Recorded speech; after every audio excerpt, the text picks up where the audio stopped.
The first time Mira saw the bear, she froze. Not out of fear, but because she knew exactly what she was looking at. Every childhood photo from her grandfather's cabin, every story he'd whispered before bed, had mentioned him. The winter watcher. The bear who came back. Same place. Same week. Every year. Don't feed him, her grandfather had warned. Don't follow him. Just wait. He's not here for you, not yet. And now, standing in the snow with frost on her boots and her heart pounding in her ears, Mira understood what he meant. The bear wasn't passing through. He was waiting. And for the first time in decades, someone had finally come back. The letter had arrived in spring. A legal formality. A name on paper. A deed transfer.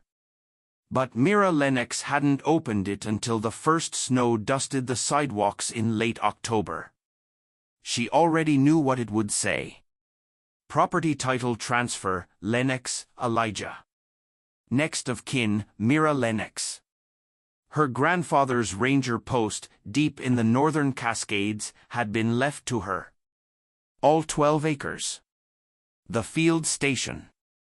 The old radio tower. The cabin. Even the stretch of forest they used to call the Silent Mile. She hadn't been there since she was 9. She hadn't wanted to go back. But something had changed this year. Something in the way the wind moved. Something in the letter's timing. And maybe, if she was honest, something in her dreams. On the drive north, Mira caught herself staring into the trees too long. Expecting something. Listening for more than birds or branches. By the time she reached the cutoff to the old Ranger Road, her pulse was thumping. She stopped the car. Got out. Silence. Real silence. No traffic. No planes. No phones. Just pine, frost, and wind. She turned her keys over in her hand. Then walked the last mile on foot. The cabin looked exactly like the photos. One window cracked. Shutters still crooked. The Lennox nameplate, hand-carved and worn, still nailed to the front. Inside, it smelled like time, old wool, cedar, ash. Everything was still where he left it. Coffee tin. Flashlight. Trail maps. His ranger badge pinned to the calendar from 2007. She touched the edge of the map he used to show her, the one with bear paw stickers for every sighting. There, near the western ridge, were 7 stickers in a row. All dated between December 1st and 5th. Every single year. A note scribbled in pencil. Watch the ice. He always comes when it's thickest. She didn't sleep that night. The wind howled. Snow tapped gently on the roof like something pacing overhead. And sometime around 3 a.m., she dreamed of breath fogging against glass. Not her own. Large. Slow. Steady. When she woke, the windows were clear. But the chill lingered. By noon, she'd unpacked everything. Trail gear. A camera. A field journal. She didn't know why she brought it, habit maybe. Or hope. The stove still worked. The kettle hissed. The silence felt less like a void, more like a hum. The way her grandfather had always described it.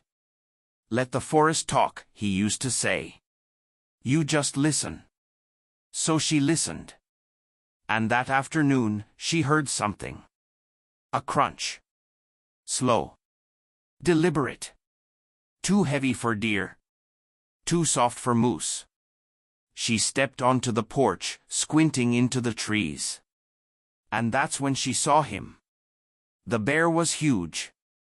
Brown, scarred, still as stone. He stood halfway between the trees and the clearing, watching. Not sniffing. Not approaching. Just waiting. Mira didn't move. She remembered every word her grandfather had said about him. He's not a threat. He's a reminder. The bear turned his head slightly. Not toward her. Toward the cabin. Then back again. Then, slowly, he sat. For 20 minutes, neither moved. Then, as the sun dipped, the bear rose, turned, and vanished into the woods. No sound. No rush. Just gone. Inside, Mira sat with her journal. She drew his shape. The slope of his back. The notches in his left ear. Then flipped to the back page of her grandfather's last journal, the one left on the cabin desk. There, written in shaky handwriting, was one final entry. If you see him again, it means you came back the right way. Don't be afraid. He remembers. She read it twice. Then 3 times. Then closed the journal and looked out the window again. The trail was already covered in snow. But the feeling stayed. The one her grandfather had promised. Like the forest was waiting. And the bear, he'd waited too. Every winter. Same day. Same spot. But this year, it wasn't for Elijah. It was for her. Mara's boots crunched softly through the crusted snow, each step careful, deliberate.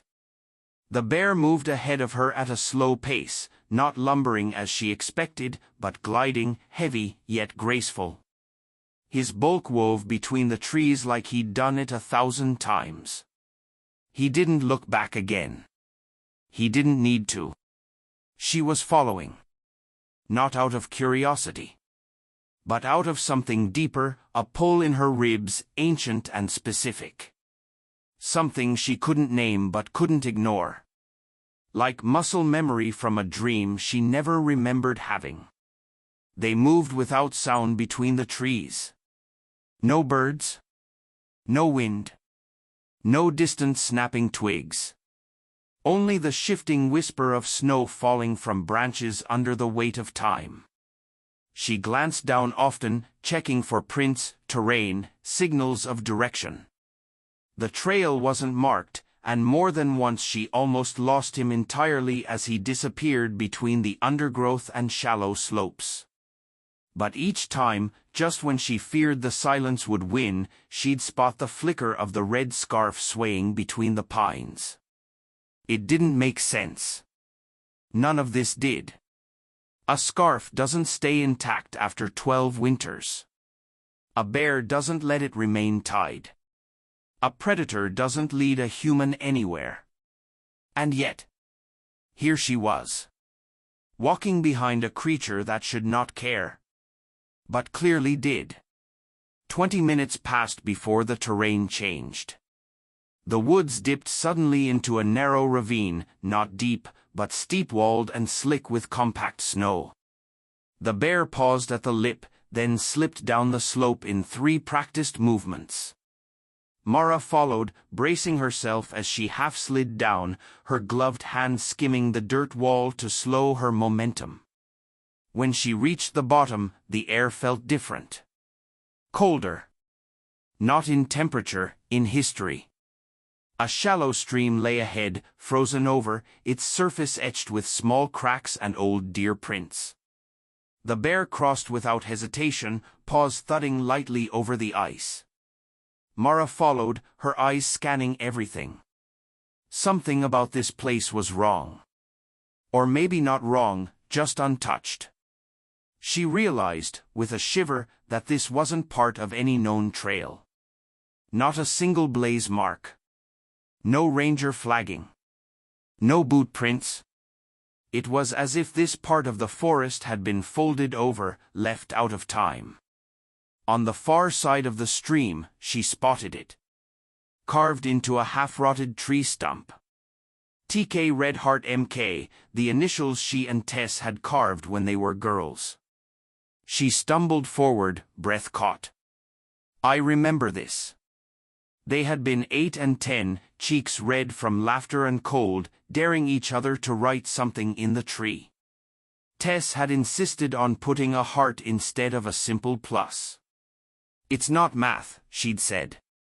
It's memory. Mara hadn't been back to that spot in over a decade. She thought the path had overgrown or been destroyed. But it hadn't. It had just been hidden. The bear waited near the stump, unmoving. Mara approached slowly. She crouched beside the carving, touched the worn wood, and then turned to face the bear again. You brought me here, she whispered. He said nothing. Did nothing. But the snow between them stayed untouched, like neither one was trespassing. Just returning. She stood and scanned the area. To her left, a narrow incline rose between two large boulders. And just beyond that, the faint outline of something man-made, a structure, collapsed and buried beneath moss and old snow. She moved toward it, heart thumping faster. It had once been a shelter. A lean-to, maybe. Built long ago. Too small for camping. Too crude for logging. It wasn't something the rangers had built. No record of this existed. But she knew who had used it. Tess. She stepped closer. A tattered canvas bag lay half-frozen beneath a rotted log beam. She pulled it loose carefully, shaking off the snow. Inside, a rusted whistle. A small plastic comb. And a photo. Faded. Water-stained. But still visible. It showed two girls, arms around each other, standing beside the very carving in the tree. She blinked. They were older in the photo than the day they carved it. That meant this wasn't from childhood. This was from later. Maybe right before Tess vanished. She held the photo to her chest. Something broke quietly inside her. Not pain. Not joy. But a deep, aching recognition. She hadn't known her sister came back here. Not after high school. Not after the arguments. Not after she drifted. But she had. And now, so had Mara. She turned back to the bear. He was still near the stream, still watching. And now she noticed something else. The scarf, it wasn't just wrapped around his neck. It was tied in the exact knot Tess used to make when they were kids. Looped once, then twisted back through, hanging slightly off-center. No one else would have tied it like that. Not a hunter. Not a prankster. Not time. Tess had tied it. But how? When? Before she disappeared? After? Was it a message? A gift? A claim? Or was the bear waiting? Mara walked back across the stream slowly. When she reached him, he turned again, this time more deliberately, and began to walk once more uphill toward the ridgeline. Not fast. Not forceful. But guiding. She didn't speak. She just followed. Because the trail might not be on the map. But it was written in memory. And he was showing her the way. Mira didn't move. Not at first. The spiral still shimmered faintly with damp earth in the clearing. The bear stood as still as a statue, chest rising slow and deep. But it was what she'd seen behind him, the fleeting silhouette in the trees, that locked her in place. Not animal. Not wind. A person? Or a shadow? No footprints. Just snow. Untouched. Unbothered. And yet, something had been there. The bear didn't approach. Didn't growl or shift. He just blinked slowly, then turned, not toward the woods this time, but deeper into the clearing. past the spiral, past Mira, and toward a thicket of young pines tangled together in a dense, unnatural line. He stopped just before it, then looked back. Not at the spiral. At her. It was a test. Her gut knew it. The kind her grandfather used to call crossroads moments. You don't get to prepare for them. You just walk forward, or you don't. She took one slow step after another, following the bear's trail through the powdery snow. The pines rose like gates. Sharp. Narrow. Close enough to scrape both shoulders if you weren't careful. The bear passed through with ease. She ducked to follow, and immediately felt the shift. Inside the grove, sound disappeared. No wind. No birds. Even her own footsteps seemed muffled. As if snow had become ash. As if time had thickened. The bear stopped just ahead, beside a low, lichen-covered stump. He pawed at it once, then sat, not facing her, but the stump. Mira approached slowly, heart in her throat. Carved into the wood were a dozen overlapping spirals. Not like the one near the fire tower. These were smaller. Cruder. Childlike. And beneath them, scratched so faint it almost vanished into grain. I'm still here. She knelt beside the stump and placed her hand over the message. The bark was soft, worn down by time or fingers. She could almost see it. A small hand. A child's. Carving these spirals over and over again, the way kids repeat a word they don't want to forget. And the bear, not watching. Guarding. A memory surfaced. A photo. Old. Faded. Her grandfather kneeling with a young girl in a red coat, not Mira, someone else. He'd told her once about the guest he sheltered one winter. She didn't talk much, he said, but she carved those spirals like prayers. Mira had assumed he was speaking metaphorically. Now, she wasn't so sure. She took out her journal and copied the stump's markings. Then turned to the bear. Who was she? He didn't flinch. Didn't blink. But something shifted behind his eyes. Recognition? Loss? Hope. Then a sound broke the stillness. Faint. Musical. Almost like humming. She turned sharply. Nothing but trees. Then again, louder. Coming from beneath the ground? No. From the trees themselves. She stood slowly and placed her hand on a nearby trunk. It vibrated. Barely. Like the bass of a far-off song. But it was there. Consistent. Alive. Each tree she touched hummed the same way. A tone, almost melodic, running under the surface of bark. And just as she began to follow it, a cold gust cut through the grove. Not natural. Not wind. Warning. The bear stood abruptly and turned his head back toward the trail they came from. Mira followed his gaze. Nothing. No movement. But that didn't ease the tension winding up her spine. The bear took a single step forward. And growled. Low. Measured. Not to threaten. To signal. Something was out there. Mira backed out of the grove, careful not to disturb the stump. As she did, the humming faded. The bear remained behind, standing guard at the threshold. She reached the edge of the clearing just as the clouds thickened overhead, casting the snow in deeper shadow. She didn't stop. Didn't look back. But she felt it, a presence keeping pace just at the edge of her vision, flitting between trees like smoke. By the time she returned to the cabin, her hands were shaking. She lit the lanterns. locked the door, stoked the fire too high, and pulled out the oldest field journal she could find. Flipping quickly, she found it, a drawing nearly identical to what she saw on the stump. Same spirals. Same child's handwriting.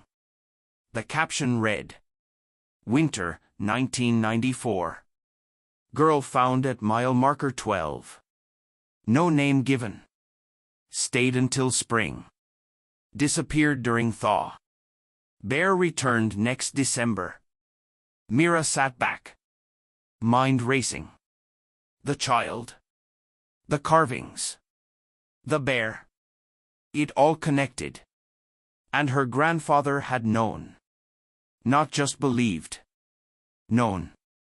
The bear wasn't a seasonal creature. He was a sentinel. Waiting for something. Or someone. Every winter. And now, for reasons she didn't yet understand, he'd let her follow. The wind picked up overnight. By morning, snow had sealed the door shut. Mira shoved against it, shoulder to frame, until it cracked open with a burst of cold. The bear hadn't returned. But the weight of his silence still sat across the clearing. She didn't light the stove. Didn't bother with coffee. She packed her bag and left early, this time toward town. It was a 2-hour hike to the ranger station. Longer in snow. The path twisted alongside frozen creeks and pine corridors, all unnervingly quiet. She passed the same birch stump she'd drawn in her journal as a kid. It looked exactly the same. Maybe that's what shook her most. Nothing had changed. Not even time. When she arrived at the outpost, only one ranger was inside. Dan Rives, late 50s, bearded, gray flannel, the kind of man who smelled like diesel and pine tar. He was wiping off a pair of binoculars when he looked up. "Thought I saw your name come through the logs," he said. "Elijah's granddaughter, right?" She nodded. "Mira." He squinted. "You look like him." She didn't respond. They sat across from each other on mismatched wooden chairs. She pulled out her grandfather's journal and flipped to the 1994 entry. "Did anyone else ever report seeing this girl?" Dan didn't answer right away. He just leaned back, arms crossed. Then said, "No one officially." She waited. He added, "But stories?" "Sure. Old rangers passed them down. A kid appearing midwinter. No prints. No signs of a struggle. Just showed up." "Did they ever get a name?" He shook his head. "She never spoke. Not once. Stayed the whole winter, then gone by melt." Mira tapped the drawing in the journal, the spirals. "She carved these everywhere." Dan nodded slowly. "That's the part that always stuck with me." Mira took a breath. Then dropped the real question. "What about the bear?" That got him. His face changed, subtly, like a muscle under the skin went tight. He looked away. "Same year she left," he said finally, he showed up. "Same bear?" "I don't know how to explain it, but yeah. Same scars. Same routine. Every winter. Always watching." "Did anyone ever follow him?" "One did. Rookie. Back in '02. Never came back." Mira froze. "He died?" Dan shrugged. "Don't know. No body. No gear. Just vanished. We found his compass 6 months later at the base of an old cedar. Buried in moss." She sat with that a moment. Then pulled out the page with the stump, the message carved, "I'm still here." Dan stared at it longer than expected. Then said, "You didn't make that, did you?" Mira shook her head. "I think she did." He leaned forward. That stump, it's not just wood. It's what they used for the old station beacon. Before satellites. What does that mean? He met her eyes. It means that stump remembers more than people do. He stood up and walked to a small locker in the back. Pulled out a box labeled Lennox, Personal Effects. Inside, keys, a Polaroid camera, field tape recorder, and a worn envelope sealed with red wax. Your grandfather left this with us before he passed, Dan said. Said it wasn't for us to open. Mira turned the envelope in her hands. The wax seal was unbroken. No name. No label. Just a single symbol pressed into the wax. A spiral. Back at the cabin, the snow had stopped. The forest breathed differently, slower, more aware. She built a fire, made tea, and stared at the envelope as the kettle hissed. Finally, she opened it. Inside were two things. A photograph, not of the bear, but of the spiral stump. At its base sat a pair of children's boots. A cassette tape labeled Winter Log, Private, in her grandfather's handwriting. She didn't hesitate. Slipped it into the recorder. Pressed play. Her grandfather's voice crackled through. Tired. Older. If you're listening to this, it means the bear's still watching. Good. Then she's still out there. A pause. Then. I don't think she ever left the forest. Not really. I think this place held her, the way it holds echoes. Every winter, he comes back to check. To wait. Not for me. For someone she trusts. Another long pause. Then softer. I think that someone is you, Mira. The tape clicked. Then silence. The room around her shrank. Fire popped. Wood groaned. And outside the window, a shadow moved across the snow. Slow. Steady. She stood and stepped to the glass. This time, the bear wasn't at the tree line. He was at the porch. Facing her. But not looking at her. He was looking past her shoulder at the tape recorder. And for the first time since she arrived, he made a sound. A soft, guttural rumble. Not a growl. Not a threat. A call. Mira opened the door. Cold rushed in.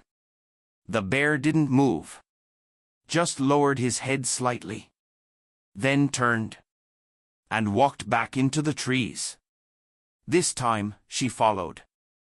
The snow fell lighter now. Thin flakes, like ash from some slow-burning truth. Mira zipped her jacket, cinched her boots, and stepped out into the cold. The bear didn't wait long. As soon as her foot touched the edge of the clearing, he turned and lumbered toward the woods, the same direction as the grove, but branching further, toward a section of forest not marked on any of her grandfather's maps.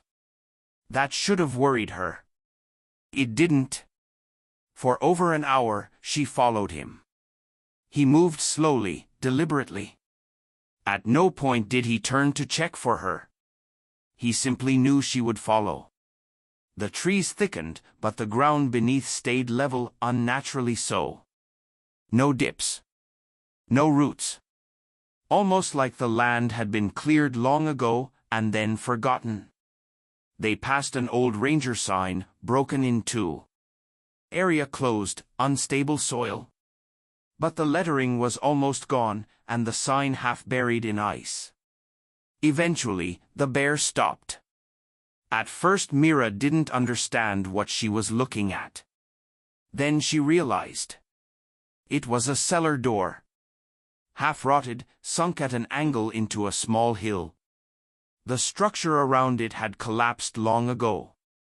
Now just moss, vine, and time held it in place. The bear sat beside it and exhaled deeply, his breath swirling into the cold. Mira stepped closer. The spiral symbol was carved into the wooden door, not once, but many times. Some neat, others chaotic, like layers of desperation. And in the center, a name. Barely legible. E. Lennox. Her grandfather had been here. Not just known about it. He'd stood where she stood now. She reached for the rusted handle. It crumbled in her hand. She braced her shoulder, pushed hard, the wood cracked, then gave way with a groan. The smell hit her first. Damp. Earthy. Still. She lit her flashlight and stepped inside. It wasn't a cellar. It was a bunker. Wood-paneled. Reinforced. A bench along one wall. A cot. Drawings. More spirals. And journals. Stacks of them. She picked one up, hands trembling. The cover was handmade, stitched with care. Inside, a child's handwriting. Stiff, blocky. Years of it. Day 42, he brought food again. Day 53, I tried to talk, but I forget the words. Day 61, I remember the sound of bells. Each entry stranger than the last. Some were lists of dreams. Others, memories, or fragments of them. One whole page had just a single sentence. I am still here. I remember. The last entry was dated exactly 12 years ago. The snow is loud tonight. He's outside again. I think I'll follow him this time. That was the end. No name. No signature. Just silence. Mira sat on the cot, staring at the words. The bear had brought her here. Not to scare her. Not to lead her astray. To show her. To pass on something that could only be felt inside this space. The stillness. The memory pressed into these walls like breath frozen in time. This wasn't just a shelter. It was a holding place. For someone or something who didn't know where else to go. Suddenly, a soft knock echoed behind her. Not on the door. On the far wall. 3 taps. Even. Hollow. She turned sharply. The flashlight flickered. She crossed the room slowly and placed her hand on the wood. Cool. But pulsing. A vibration beneath it, like the trees from earlier. Then, faintly, a voice. A whisper. Not words. Just a tone. High. Clear. Familiar. She didn't recognize it. But her heart did. She pressed her ear to the wall. Behind it, something stirred. But it wasn't fear. It was recognition. And just like that, the memory surfaced, not hers, but inherited. From photos. From stories. From the child in the red coat her grandfather once tried to explain. This place had kept her. Not in body, maybe. But in voice. In spirit. In imprint. And the bear? He wasn't just a guide. He was a witness. A promise. She stepped back into the cold, blinking hard. The bear was still there. Waiting. She looked at him and whispered she was real. He blinked slowly. Then, for the first time, took a step toward her. Not threatening. Not urgent. Just close. She could see the grooves of his old scars, the flecks of snow clinging to his fur. Then he turned his head, just slightly, as if offering one final direction. And she understood. It wasn't over. This was only a threshold. The forest remembered her. But someone else was still waiting to be found. The forest felt different now. As Mira stepped out of the bunker, something shifted in the air, not colder, but sharper. Clearer. The trees stood straighter. The sky above had opened like a silent eye. Even the snowflakes seemed to fall with more intention. The bear had already begun walking again. This time, there was no trail. No hint of one. Just instinct. And a rhythm her boots began to mirror, even though no words passed between them. For an hour, they walked. And with each step, Mira noticed how the landscape changed. The pine needles had fewer gaps. The wind quieted, but the air vibrated. And occasionally, she'd see something half buried in the snow. A wooden doll. A scarf too small for an adult. A rusted bell with red thread tied to the clapper. None of it made sense. Until she saw the tree. It stood alone at the base of a small rise, wide and gnarled, unlike the others. Its bark twisted in ridges, and from its base stretched dozens of shallow ridges that spiraled like frozen rivers. But it wasn't the roots that stopped her. It was the carvings. The entire trunk was etched with names. Hundreds. Some in neat cursive. Others in blocky letters like a child's. Many had no dates. Some were only initials. But a few stood out immediately. E. Lennox, 1994. Unnamed, 1995. Silence, 1996. And beneath those, the one that turned her blood to ice. Mira, 2002. She stumbled back. That couldn't be right. She'd only been here once before, when she was 9. A camping trip. Her mother told her it was just to see the snow. Her grandfather had always said it was a quiet week, that she'd been sick, barely left the cabin. But here was her name. Etched among all the others. Same spelling. Same year. Why? She turned to the bear, who now sat near the edge of the tree line again. Watching her. She called out, her voice breaking, was I here longer than I remember? No answer. Just snow falling. Soft. Relentless. She touched the bark. Cold. But buzzing, like the trees before. A kind of pulse, steady and quiet. She pressed her palm against her name. And something clicked. Not in the tree. In her. A memory. Fast. Blurry. A bell ringing outside the cabin. Her grandfather whispering, "Stay inside, Mira. No matter what you hear."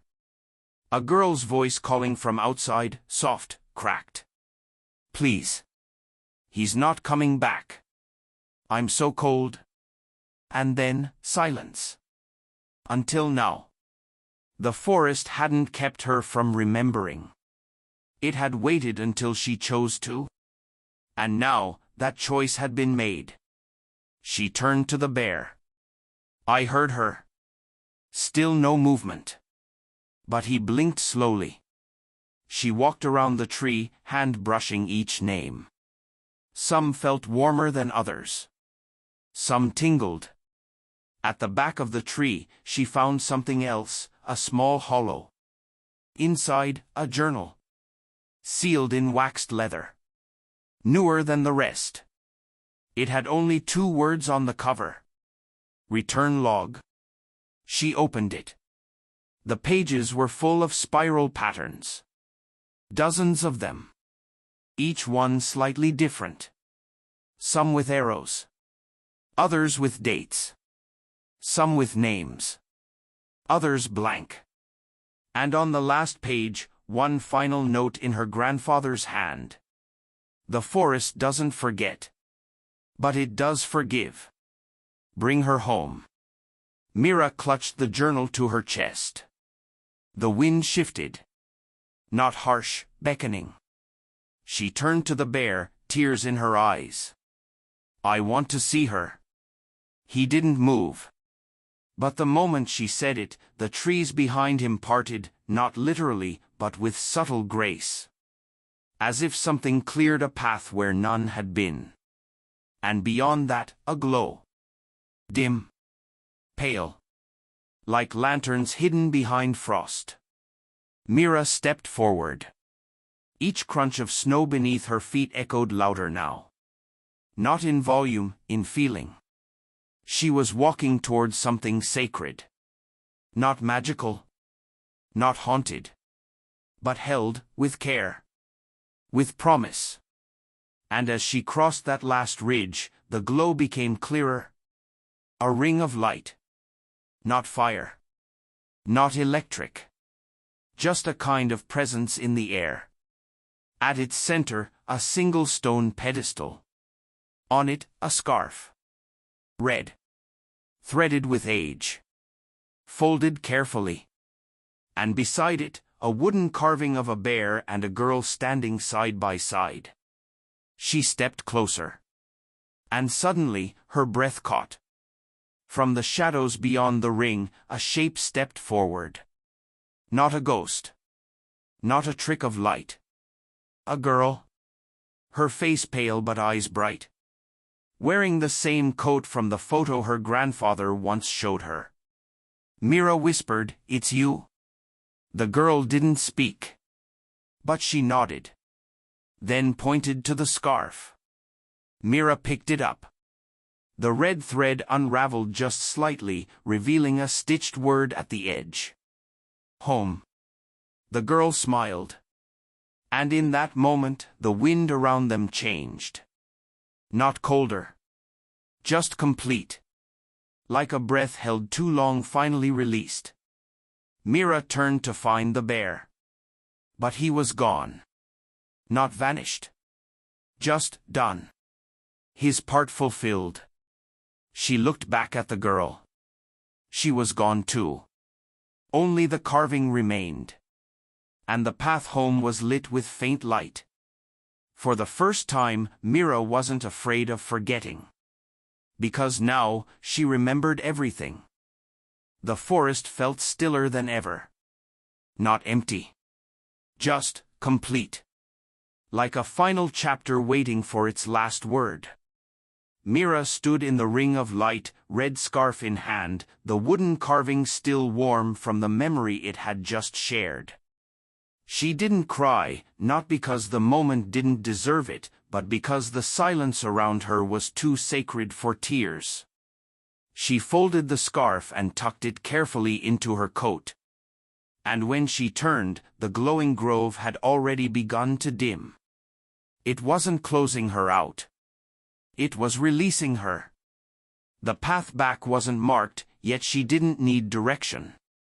Her steps carried confidence now, not from certainty, but acceptance. She passed the tree with her name again. Paused. And added something. Just a mark. Not a spiral this time. A circle. Whole. By the time she reached the grove where the bear first brought her, dawn was pushing through the trees. Pink light spilled across the snow. The stump was still there. So were the spirals. But now there was something new at its base, a single bell. The red thread still attached. It hadn't been there before. She knelt beside it. Touched it. And it chimed, soft, sweet, and clear. A gust of wind passed through the clearing. But this time, instead of whispering, it sang. Just for a moment. A high, gentle tone, like humming across ice.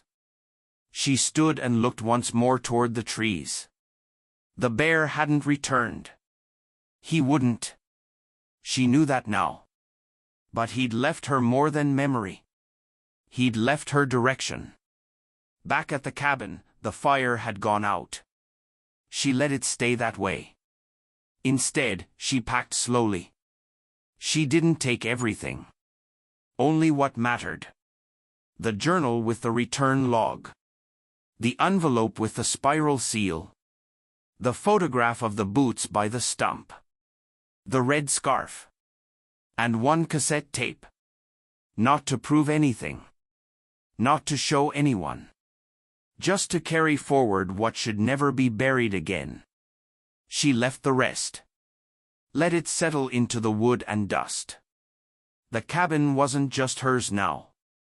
It had been theirs. And it would belong to the forest again. Outside, fresh snow had begun to fall again, gentle, steady. As she crossed the clearing, a figure appeared at the far edge. Not the bear. Not the girl. A ranger. Dan. He waved, cautious. She met him halfway. He looked at her face, his eyes searching. You found it, didn't you? He asked. Mira didn't say yes. She didn't need to. He nodded, then held out a folded piece of paper. A week ago, a team was clearing some old records from HQ. This got forwarded to me. Thought you might want it. She unfolded the sheet. It was a lost report form. Filed by Mira Lennox. Dated January 7, 1995. It read. Child appeared near marker 12. No identification. No language. Not from this place. Name unknown. Shelter provided. At the bottom, one scribbled note in faded pencil. If she returns, follow the bear. Mira smiled. For the first time in days, the tension in her chest loosened. Not just because she had answers. Because she was no longer the only one who remembered. That night, back in town, she sat in the small rental cabin her family kept near the lake. No fire. Just quiet. She placed the wooden carving on the shelf near the window. Wrapped the red scarf around its base. Then opened her journal. And began to write. The forest doesn't forget. The bear was not a sign. He was a bridge. Between silence and voice. Between what we remember and what we lose. Between those who are gone. And those brave enough to come back. Outside, the snow kept falling. Not in mourning. Not in isolation. Just as it always had. Now she understood. The spirals weren't a cry for help. They were a map. A promise. And she had followed it home. Weeks passed. The town thawed. The forest didn't. Not fully. Not in the way others expected it to. But Mira didn't try to explain. Not anymore. The bear hadn't been seen again. No tracks. No distant shapes near the tree line. And no one reported any new sightings of the girl, though a few hikers claimed to hear soft chimes in the wind or found faint spiral patterns in fresh snowbanks that no one could account for. She kept quiet when those stories surfaced. Not from secrecy. From respect. Some things weren't meant to be dissected. Only witnessed. Back in the cabin near the lake, Mira lived simply. Taught a class once a week at the nature center. Walked the trails at dusk. But every night, without fail, she'd light a single candle in the window. And beside it, on a small wooden shelf, she kept 5 things. The spiral-sealed envelope. The return log. The red scarf. The photograph of the stump with boots. The carving of the girl and the bear. No plaques. No explanations. Just reminders. Not of what was lost, but of what was finally found. Then, one day, the knock came. Soft. Twice.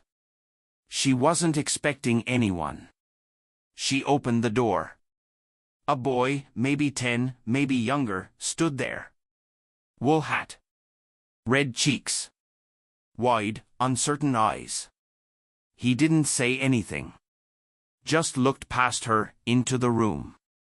At the shelf. At the carving. Mira crouched. You okay? He nodded. Still silent.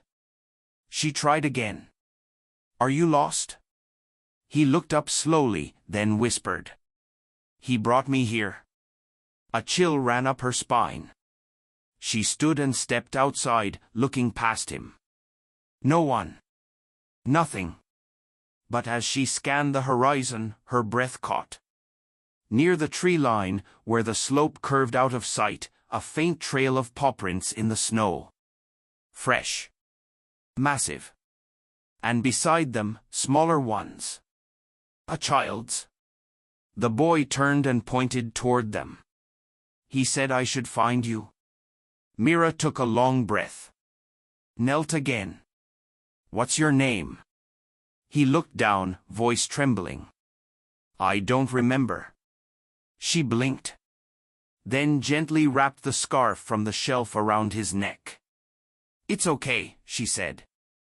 We remember things when we're ready. He looked up at her, not scared, not sad. Just ready. She brought him inside. Made tea. Warmed his hands. He didn't ask for stories. But he looked at the carving and smiled.